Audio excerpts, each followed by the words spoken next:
Assalamualaikum warahmatullahi wabarakatuh. Alhamdulillahirabbil alamin. Wassalatu wassalamu ala asyrafil anbiya'i wal mursalin sayyidina wa maulana Muhammad wa ala alihi wa sahbihi ajma'in. Amma ba'du.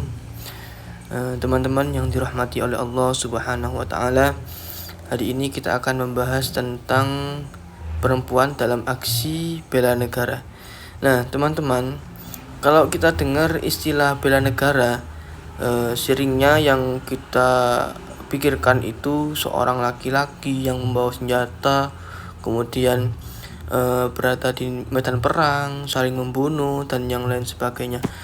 Tetapi sebenarnya dalam Islam, kalau kita lihat dari pandangan usul fikih, bela negara itu bukan cuma soal angkat senjata, tapi juga soal menjaga kemaslahatan bersama. Nah, disinilah peran perempuan itu sangat penting, teman-teman. Dalam Al-Quran surat At-Taubah ayat 71, Allah berfirman, wal mu'minuna wal mu'minatu ba'duhum awliya'u ba'd, yang artinya orang-orang mukmin laki-laki dan perempuan, sebagian mereka adalah penolong bagi sebagian yang lain. Nah, ayat ini menjelaskan bahwa laki-laki dan perempuan itu sama-sama punya tanggung jawab sosial. Artinya, menjaga agama, menjaga bangsa, menjaga negara itu bukan cuma tugas laki-laki saja, tetapi juga tugas seorang perempuan. Nah, dalam usul fikih ada sebuah kaidah yang berbunyi, ma la yatimul wajibu illa bihi fahuwa wajibu. Artinya, apa yang tidak sempurna sesuatu kewajiban kecuali dengannya, maka ia menjadi wajib.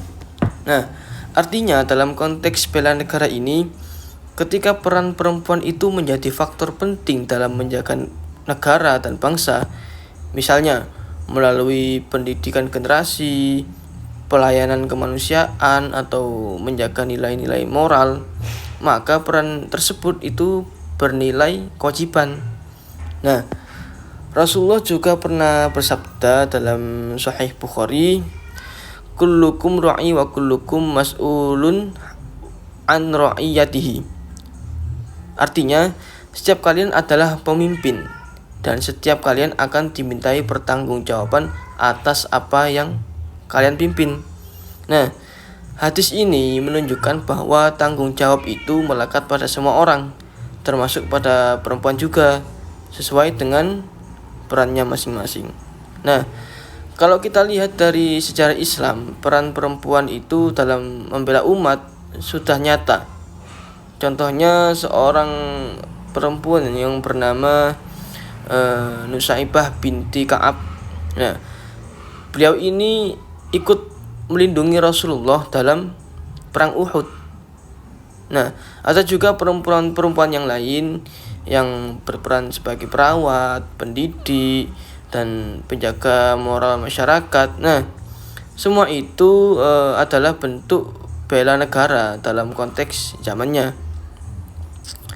Nah, kemudian dalam usul fikih, tujuan hukum Islam atau maqasid syariah adalah menjaga agama, jiwa, akal, keturunan, dan harta. Nah, ketika perempuan berperan dalam pendidikan anak, pelayanan kesehatan, menjaga persatuan, dan nilai-nilai moral bangsa, maka sejatinya mereka sedang menjaga maqasid tersebut. Jadi, dari sudut pandang usul fikih, perempuan dalam aksi bela negara itu bukan hal yang bertentangan dengan Islam. Justru sebaliknya, selama dilakukan sesuai syariat, maka peran itu bernilai ibadah dan kontribusi nyata bagi umat dan negara. Nah, mungkin cukup itu pembahasan tentang perempuan dalam aksi bela negara. Cukup sekian. Wassalamualaikum warahmatullahi wabarakatuh.